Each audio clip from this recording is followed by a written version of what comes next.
Is never going to end. We've lived with this for 20 years. We'll live with it for the rest of the campaign. It's all about nothing. That's my view of the whole thing. James, to take this back, the Times did say that they could have put more detail in, but their public editor this weekend said that the story was essentially correct. That said, it was not illegal. Just so you know, the Times took right-wing points, wrote a story about mobile weapons lab that they got from Dick Cheney, who cited the story on Meet the Press James, that morning, and they got to stop. I'm just making a larger point. They need to check out the stories before they take the larger point is the Clintons. Is what?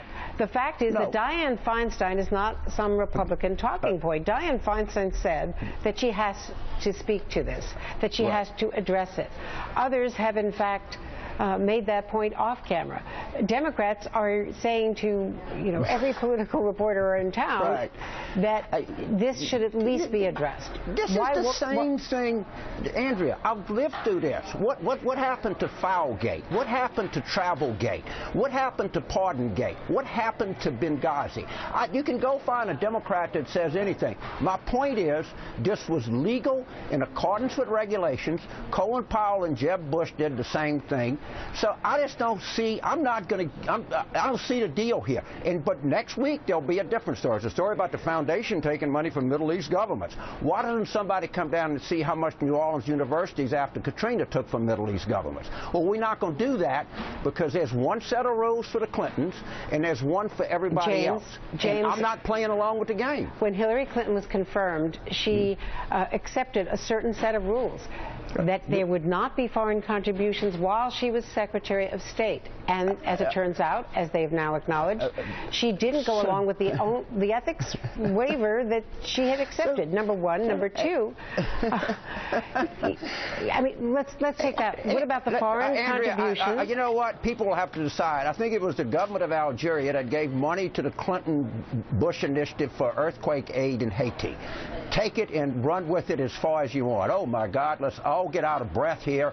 Let's go to a dinner party and scratch our chins and say, oh, well, it's not really that bad, but it says something about the Clintons, and let's say that a certain standard applies to Colin Powell and Jeb Bush, another standard applies to the Clintons. James, Colin Powell was clearly Secretary of State long before any of these rules took place. So was Hillary Clinton. No, there was a rule. There was an advisory that started in 2009, and no one's saying it's. I'm not saying it's a law. I'm basing this on my reporting, on the information from covering the State Department. There was an advisory. The State Department did request that everything be held and then turned over contemporaneously, not after several years. She turned over. You agreed that it was totally legal. I absolutely. Say, James, it was legal. There was no illegality involved here. Absolutely. Okay, that's fine. Now we've established that. All right, the emails are turned over. That Colin Powell, same thing. Jeb Bush, the same thing. State Department advisory, when it took place, let's look and see. I'm sure this all be done. The point here, there's just not a lot here, just like there was nothing to all these previous scandals. And I am going to point this out continuously, that the press, which took right-wing talking points to start a war, continues to take these talking points, and they continue to have to clarify it, and that's just what we're going to live with between 9 November of 2016. It's interesting to hear you defending Dick Cheney from the right-wing press, or... I'm not defending him. I'm saying he took the Times. He leaked the story to the Times, then went on and cited the story as a rationale for the most disastrous foreign policy decision in modern American history. Sorry, I lost the thread of the argument there, because it did seem to have nothing to do with Hillary Clinton. Of course it does. But of course. Whether you